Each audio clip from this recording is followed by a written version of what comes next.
She's a fashion blogger, model, and entrepreneur. She's amazing. The latest tips on fashion, beauty, wellness, travel, and her lifestyle. And now, here's the founder and creator of Not Basic Blonde, Olasha. Hi, Danielle. So glad to have you on my podcast. How are you today? I'm great. I've been paying attention to all the people you've been interviewing. You're having some great conversations. Yeah. I'm so glad. And you've done it all, climbing the corporate ladder, directing a think tank, featuring in Forbes, the list. Which accomplishments do you cherish the most? Which accomplishments do I cherish the most? My son, who's just turned 18, is kind. He's kind. And that is, I don't even feel like that's my accomplishment, but I have a good kid. I have a super healthy romantic partnership. Got a great guy. I'm still friends with a lot of the people who used to work for me. So that's good. I'm sane and I'm here for it. And in this world, these times of upheaval, I feel like that's an accomplishment. I'm still here to serve. That's incredible. Family is the biggest and the most important part.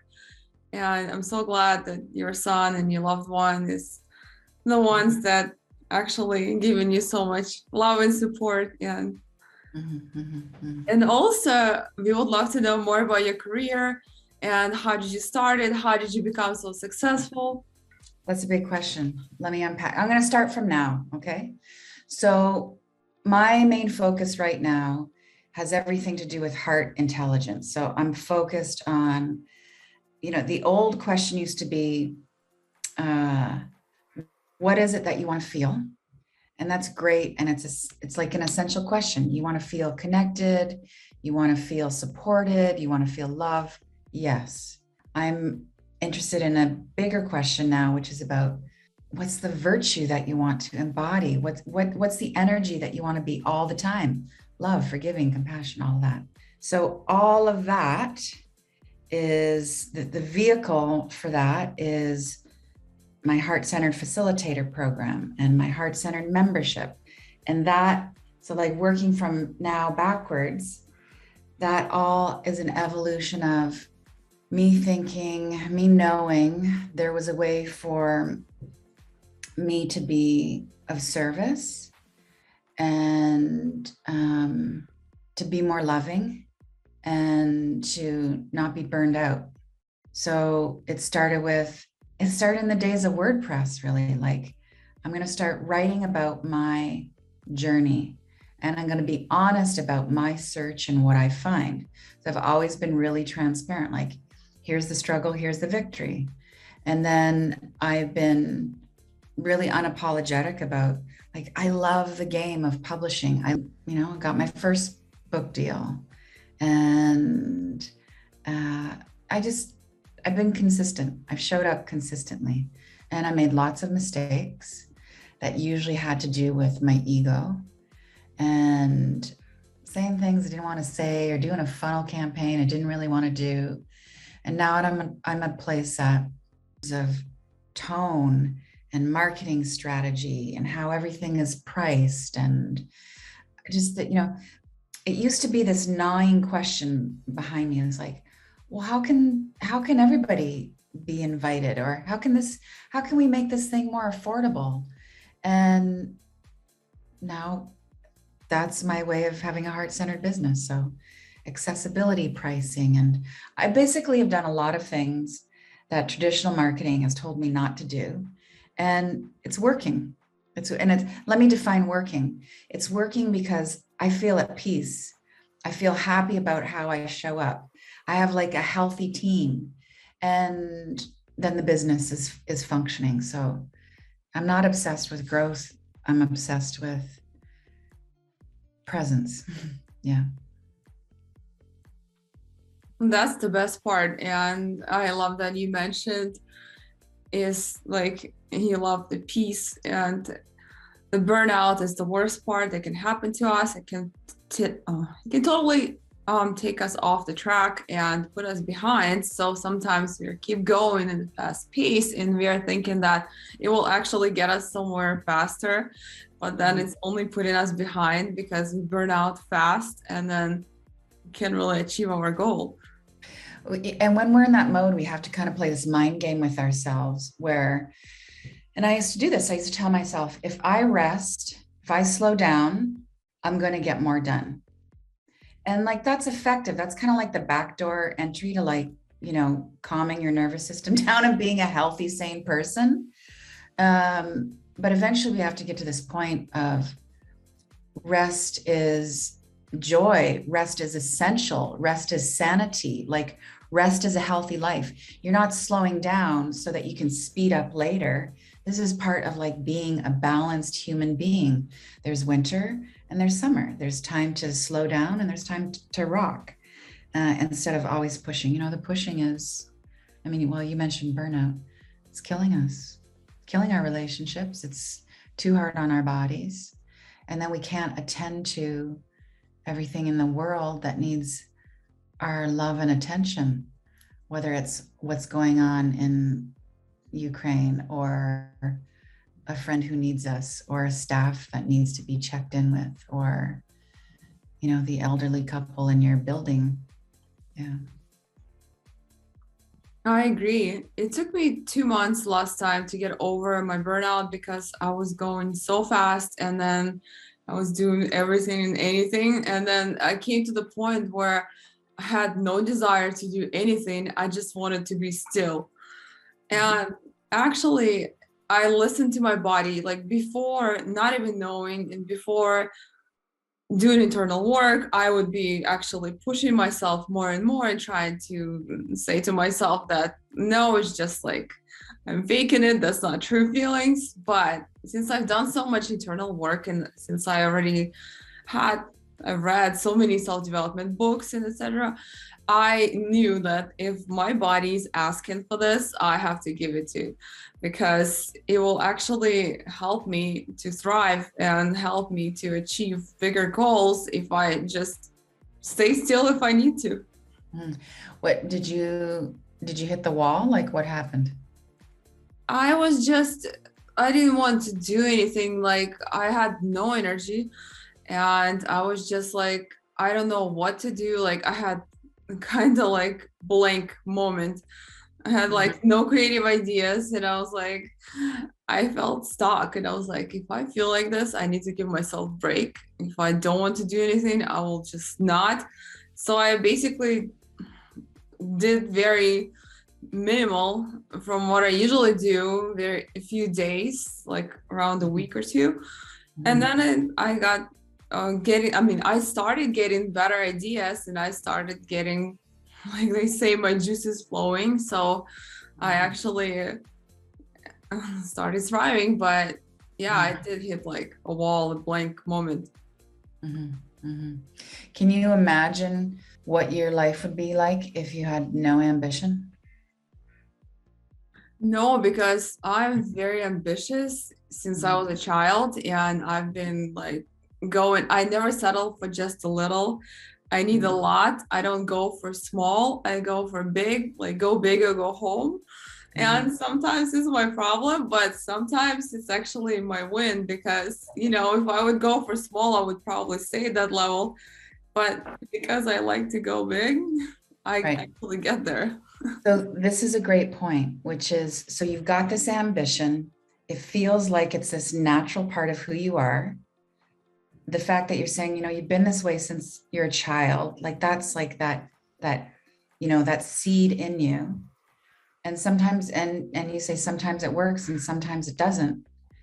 And I think like the trick, the mastery here is about using our natural capacities and inclinations for the right reasons. So it's like, so you're going to use your ambition because it makes you feel more expanded.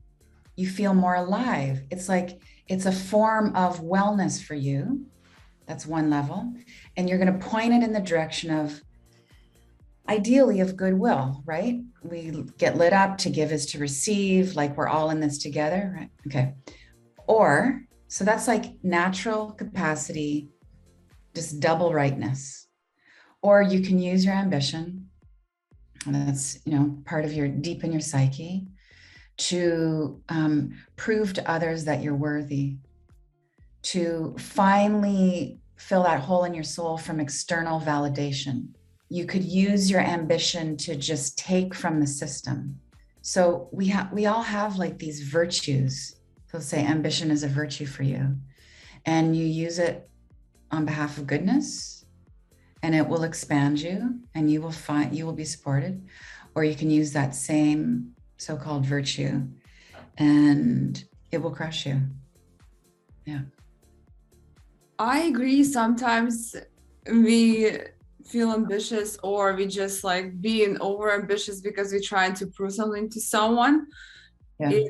It does work in that way. Like some people do that because they felt so small, or they were just abused, or they were just bullied before, and they want to prove something to someone. But it's like some kind of feels like a toxic ambition. But the good ambition actually gets you far, I guess. Mm-hmm. Mm-hmm. Yeah. Life will show up to support the higher vibe pursuits. Yeah. So true. How can we avoid criticism? I mean, not avoid, but not to feel upset when someone, I guess, giving a critique about us. Mm-hmm. Probably can't, but you can be more at peace with what comes your way. I don't read my book reviews anymore. I don't read podcast reviews. I mean, sometimes it's great. I get an outstanding something, and someone on my team will send it to me, and it's great. Of course, I take that in. But I can't let the criticism or the high praise change how I show up. Like, I've got to keep doing what I'm doing and be as transparent and, committed as possible. Eckhart Tolle said, I was at an event with him, and he let us know that he doesn't read his book reviews on Amazon. And I was like, what? Here's this enlightened guy who feels thrown off center when he gets a bad review out of thousands of reviews on Amazon. He sold millions of copies of books. And he said that negativity created it had this stickiness to it that sat in his consciousness. And so he didn't go there. So I think you can't avoid criticism. If you are being authentic and you're really here to make a difference, there's going to be some pushback. There's going to be some tension, which I like to think of as like creative tension. You gotta keep being radiant. So it's part of being whole. You're going to get criticized. By the way, you're probably going to feel some guilt. There's going to be a push. And you don't have to go looking for criticism. So what like the wounded self will do, the part of you that's telling you the story that you're separate and you're not worthy and all of that, is the wounded self is going to look for validation that it deserves to feel not great. The ego is going to look for evidence that it's not worthy. And so sometimes we will like almost obsessively seek out criticism, or we'll engage with that kind of troll, ridiculous culture. Don't go looking for it. Don't go looking for it. In my opinion, I'm not afraid of criticism. And I feel like if people doing it, like, okay, I'll take it as far as like, thank you for bringing that up, or thank you for sharing your opinion.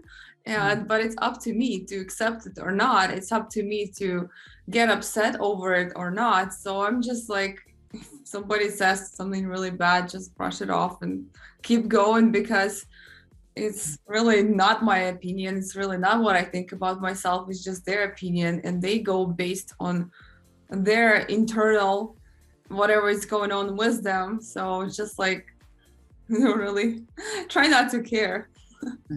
Try not to care. But I think there's a level where it's like, you can be in that place because like, you know, it seems to me like you know who you are and you know why you're here and you're connected to that ambition that's, you know, in your spirit. If you're not centered in that way, it can be crushing, you know. But yeah, we're all going for how you're able to roll with it, which is, it's your opinion. I'm really clear who I am. You keep going. And it's pretty tricky in these days of cancel culture. Like, we've got a lot of people who are very afraid to be who they truly are. That's like a tragedy of the human spirit. Treacherous times. Yeah, you're so right. It is tricky right now because some people get hurt by it deeply, and there are even more so many suicides, especially like high school kids and all that, who are bullied and they take it too close to their heart, so they just don't know what to do with it, and they just get very sad and they think it's the end of the world for them. So yeah, it's very tricky criticism, but as soon as you build your self-confidence and your stamina, I guess, then it doesn't matter to you. But it's like they say, people who are public figures and the ones are in media, and you know, they have thick skin. They have to, because you get so many people and so many opinions around you. So if you pay attention to everyone, I mean, you just will cry all day, I guess, because so many mean people. Well, can we talk about this idea around thick skin? Okay. Yeah, sure. So I'm able to not get too distracted by other people's opinions. Although I can also admit, like, sometimes that stickiness, like Eckhart describes it, it's a drag, right? And I'm not trying to be tougher anymore. So I used to feel like it was about being bolder and sucking it up and being really clear. Well, they think that, and they're this because they think that about me or whatever. And it was making me brittle. And it was just a way, like, I was just pushing down what was really going on. And what I know to be true now is that, I mean, really what we're talking about right now is resilience, which is really one of the most essential tools you need right now and what's going on in the world. And resilience is a quality of the heart. It has to do with being open. So now, you know, my experience on social media is I can say one thing and you get all this praise, you get all these votes in your DMs. And I can say something in opposition to that and I get all this praise. I can say the one thing, I get all this It doesn't matter. It really doesn't matter, because everybody is projecting their pain wherever they think they can put it. And instead of me now being in this place of, I'm tough enough to take this, I actually am in a practice where I just move into being softer. So, and sometimes me being more gentle in that moment of just me saying, oh, that's a drag. That's a little bit hurtful. And most often I don't feel that. I just get soft with what's just occurred. And I can see the other person's pain. And things start to cross my mind, like, why, who treated her like that she's going to talk to a stranger and use that kind of language? Like, this woman is hurting. So resiliency for me has everything to do with being open and inclusive about what's going on for me, what's going on for the other person. Yeah. Yeah, I think also that way too. When somebody is saying something nasty, it's just probably, I honestly try to feel sorry about them, because I just think that something really bad happened to them, that they have to say something like that to someone. So I just really appreciate them for sharing their feelings, and I just thank them for their expressing their emotions. But you know, I try not to take it close to, I don't take it on myself, because I think it's on them. Yeah. And you know, the big part of our success sometimes stays, I mean, the big part that prevents us from our success is our ego. What is ego in your understanding, and how do we tame it? Well, the ego is just it's a way of thinking. That's it. And I think, in the self-help space, we have this idea that the ego is like this personality thing that sits outside of ourselves, or ego is about arrogance and aggrandizement, and it's all the too big for your britches kind of conversation. But the ego is also has this whole other kind of conversation of like, you're not worthy and you should shrink, and you're not, and your opinion doesn't matter. And so I think of the ego, instead of it being a thing, I think of it more as a verb. So it's like, you can say, I'm being loving. And we all know what being, loving feels like, that experience. Or you can say, I'm egoing. It's like, I'm being divisive. I'm being hypercritical of myself. I'm being judgmental of somebody else. And when we approach it that way, it's just a way that we behave. Then it isn't so much about taming your ego. It's like, you love your arrogance, you love your insecurity. Just say like, I'm the parent here of my thoughts and my emotions. And as a parent, I have enough love for all of my ego ridiculousness. So yeah, it's about a gentle approach. And my experience is, if you get into combat mode with your ego, it's just going to get louder. If you don't pay attention to your insecurities or your greed or all those things you're trying to manipulate, it's just going to start to bang on your psyche until you wake up. And it's going to bang in the form of like anxiety or bankruptcy or a surprise blindsiding something, until you say, okay, I'm going to be kind to all parts of myself. I love how you explain it. Totally makes sense. Yeah. Thanks. What do we do if we want to leave something behind and we want to let it go, but we are unable to do it? What's the best way to do it? Yeah. I think the dynamic here is similar to the relationship with the ego. So instead of trying to push your ego away, you get softer with it. I think nothing is going to leave you. You can't let anything go until you bless it, really. You've got to find some reason to be grateful for whatever it is that you want to kick to the curb. So it's like, it could be a toxic relationship. It could be some form of addiction that you have. It could be the job that you don't want. And how we've been trained in this motivational space is just like, I let go, I cut cords, peace out, I'm moving on.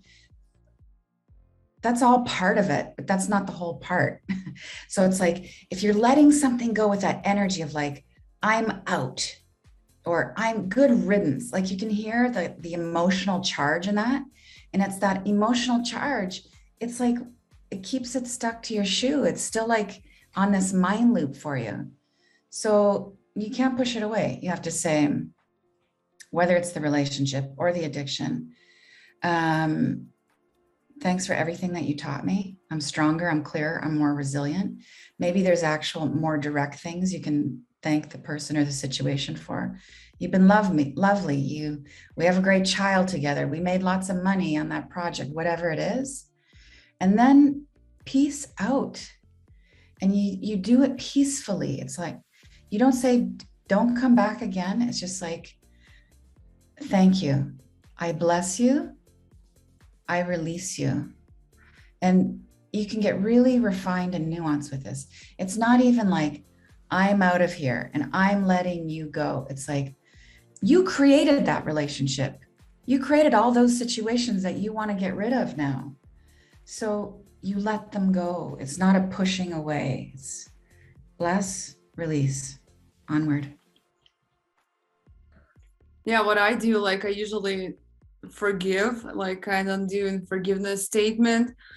And of course, appreciate for everything I learned and for all the best moments I've had. And forgiving, not thinking and not accepting that it was okay that the person did, but just forgiving that, it's, it kind of forgiving for all of this and just moving on forward. Yeah, forgiveness is the call. That's it. I think it's the answer to all the shit we're in right now. I think everything we're going through, from health stuff to war, all of it, the divine is saying, like, here's all these opportunities to forgive. It's the only way forward. Anybody up for this? Yeah. Yeah, I agree. What is courage according to you? Well, the French definition of courage is it comes from the heart, right? Courage, the word en coeur. And I think I'd like to get to a place where I don't even feel the need for courage. I'm just like accepting what is. But I think courage is a commitment that you are going to follow the direction, the course of your heart. And I think you cultivate it by giving yourself a break. So like, this is another example of, I think the answer is so counter to what we've been taught culturally. Like, we're taught like courage is about sucking it up and plowing on. I think courage is about, we're gentle and accepting with ourselves about like what our interior experience is. And then that fuels us to go do what needs to be done. And sometimes that means being in opposition. It means you speak even if your knees are shaking. You are willing to be in your truth if it means losing your job. Like, you don't know where the next job or relationship or opportunity is coming from, but you've been kind with yourself. You've been still enough to know what like higher guidance your heart or spirit is telling you, and you bring it into form, put it into policy, you speak. And courage looks different for everybody. This is another thing I've been really noticing this in our social media spaces, where there's so much criticism going on. This goes back to everybody just looking for a place to put their pain. I see a lot of criticism happening, of course, for people who are speaking up about their different opinions on things, and then the response to that is cancel. But now we also have this like almost this opposite motivation for canceling people. It's like, you aren't speaking out. I'm seeing these very verbal people on social going after, so-called influencers and saying, life is going to account for your silence in the end. I just want to say, like, here you are talking about this message of unity, and you are canceling someone for their silence in a culture where it's terrifying for lots of people to speak up. And we need to take into consideration that some people could be in their deepest, highest wisdom, being guided by like their life to just be quiet, let things play out. And we don't know how, I don't know how, beyond your platform and these conversations you have with people, I don't know how you're contributing to the world. I'm just going to assume for the best. And everybody just needs to relax. Yeah. Yeah, I agree. Especially, not everyone has courage to speak. Maybe some people do, some people don't, but you can't just like push someone into something or just like pressure someone to do something they don't want to do. So yeah. It's very, disturbing. Yeah, it's disturbing. That's crossing boundaries for someone's freedom, I guess. Mm-hmm. Welcome to 2022. Yes. How can we tell that we are making a wise decision in the critical moments of our lives? I can say just about myself. Now I am 33, and now I finally started trusting my gut, because before I was very indecisive. I would just thought, and I would just think that someone else has better opinion and knows better about some situation that I try to decide for myself. But now when I do something and I don't do something when it doesn't feel right, when I have strong feeling inside, like, no, I don't want to do this. Like, I totally don't. And I don't do it, like, even going, like, for example, saying today I don't want to do this, such and such. I want to do it tomorrow. And it works out better actually tomorrow than I would want to do it today. So I finally started trusting my gut. But before, I never was, but it took me a really long time to trust it because, like, before I just thought it's just my opinion. Maybe it's a wrong opinion. Well, yeah, it's trial and error, isn't it? Right. So it's like, I think we ignore our instincts at our peril. And then the heart keeps rewarding us. Like it's like intuition is a muscle. Use it or you're going to lose it. And I think the more we refer to ourselves, our inner guidance, the easier that voice gets to hear. It's like, okay, you're listening to me. We're in a relationship with our intuitive capacity with our heart.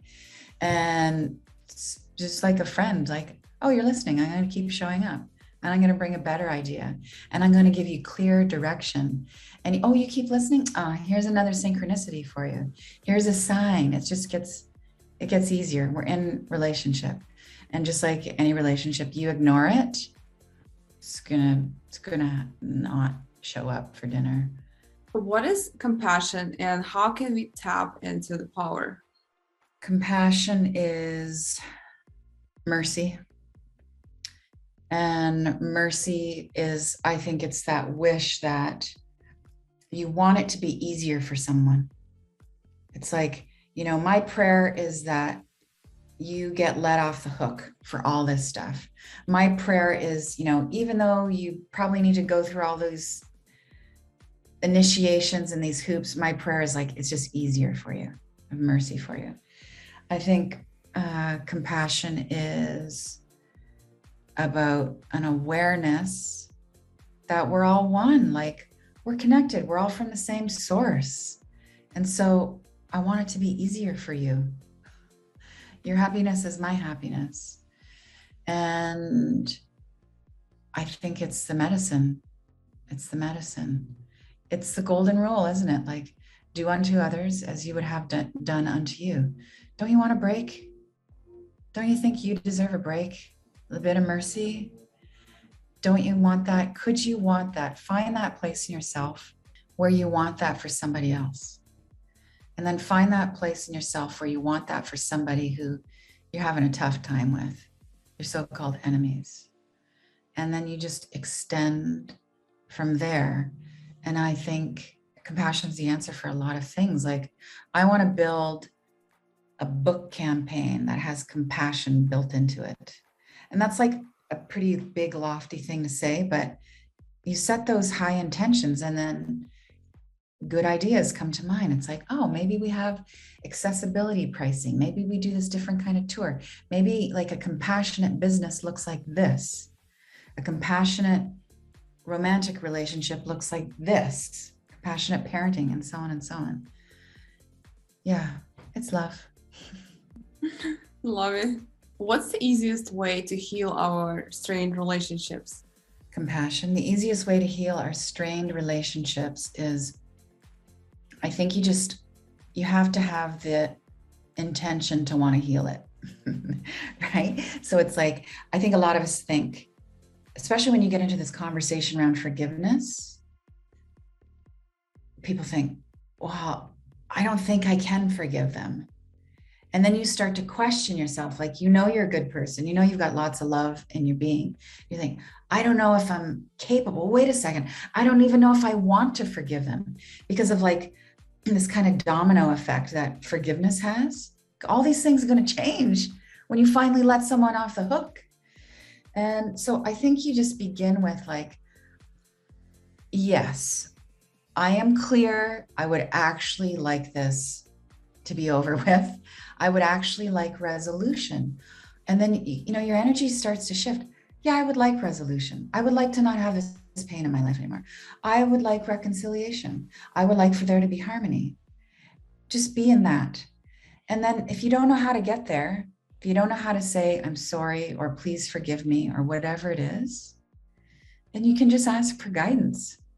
Like, you're going to ask your heart and your soul, or you're going to ask Holy Spirit, whatever, wherever you go, or you're going to ask your life coach or your shrink or your shaman, help me forgive. Like, I think it would be amazing if we all walked into therapy and instead of saying, I want to figure out how to deal with my mother-in-law, we said, I want to figure out how to forgive my mother-in-law. And in that process, you will deal with your mother-in-law. You're going to see all her crap and you're going to see all your crap. But the aim is always, I'm going to let it go. I want to let it go. I personally have done a lot of therapy, and I wrote lists of people. I mean, they were not long lists, but I had some people who I had to forgive. And I noticed magic after forgiveness. When you forgive, you set yourself free, but then those people start acting so nicely to you and they magically changed. And I was like, wow, why is this person changed? But then I remembered that I've done all this work to, forgive the person. That's a powerful revelation, right? So it's like, forgiveness is this natural high. Every time I have a conversation about forgiveness, somebody tells me this story, like, I got over it and it was amazing. I felt so lit up and so powerful. And there's that. And then there's, like, it seems like miraculous. It's like, why did they change? You don't even have to say anything to the other person. Your behavior, you might not even interact with them, and something gets resolved. And it's like, we're all just energetic beings, highly interconnected.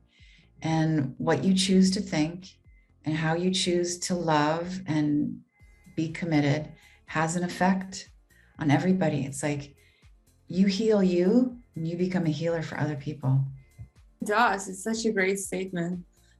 And also, where can our listeners find you? Your social handles? What services do you provide? Do you offer any courses? I'm everywhere. I'm everywhere. So DanielleLaPorte.com. Same for Instagram and Facebook. I have my heart-centered membership, which is for individuals. It's sort of this monthly focus on spiritual practices. And I have my heart-centered facilitator program, where we have this curriculum for coaches and facilitators and yoga teachers and HR directors, where you can host conversations or workshops around unity and forgiveness and inner child work. And it's really beautiful stuff. That's incredible. Thank you so much, Danielle, for being my guest. Thank you for such an amazing conversation and sharing your wisdom. Thank you. And love to your family, Russia, Ukraine, all of it.